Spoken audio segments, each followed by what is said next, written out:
Le gaz, c'est dangereux? Pas forcément. Je respire de l'air, composé de dioxygène, de diazote, de dioxyde de carbone et plein d'autres gaz en quantité infime. Par contre, certains gaz peuvent l'être, comme l'hydrogène, le méthane ou le butane et le propane. Ce sont des carburants, car ils brûlent si l'on amorce la combustion avec l'oxygène, qui sera ici le comburant. Je vais vous montrer le danger que peut représenter une fuite de gaz qui dure 7 secondes. Je remplis ce ballon d'un mélange de butane et de propane. Pour faire la photo au bon moment, mon appareil photo sera déclenché automatiquement après que le micro ait capté le bruit de l'éclatement du ballon. Le retard sera de l'ordre de 200 millisecondes, le temps que la flamme devienne bien jaune. Notez que la boule de feu va émettre de la lumière. Nous n'utiliserons pas de flash dans cette expérience.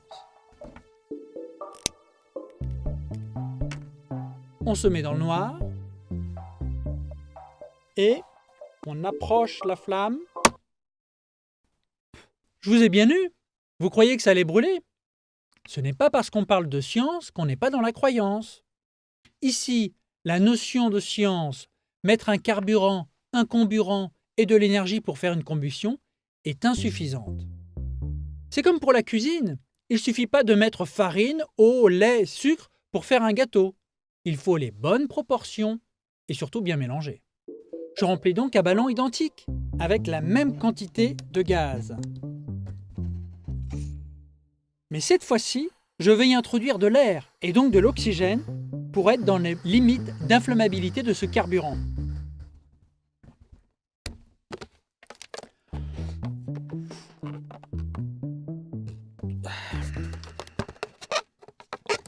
Nous pouvons retenter alors d'éprouver nos connaissances, consolidées d'une nouvelle hypothèse.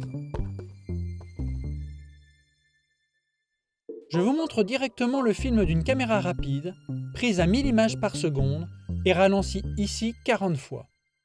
Car en réalité, la combustion se passe en un instant, regardez. Voilà comment une fuite de quelques secondes de gaz, du volume d'un œuf, peut donner une boule de feu d'une quarantaine de centimètres. Et pour le démontrer, il nous a fallu réviser nos connaissances.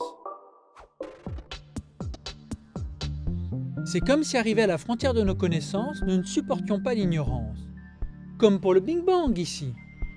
Le feu originel résulte-t-il d'une action divine ou d'un simple phénomène de science qu'il nous reste à découvrir? En absence de preuves, la rigueur nous impose d'être agnostique. Je ne sais rien. Sinon, nous avons toujours le choix d'une croyance.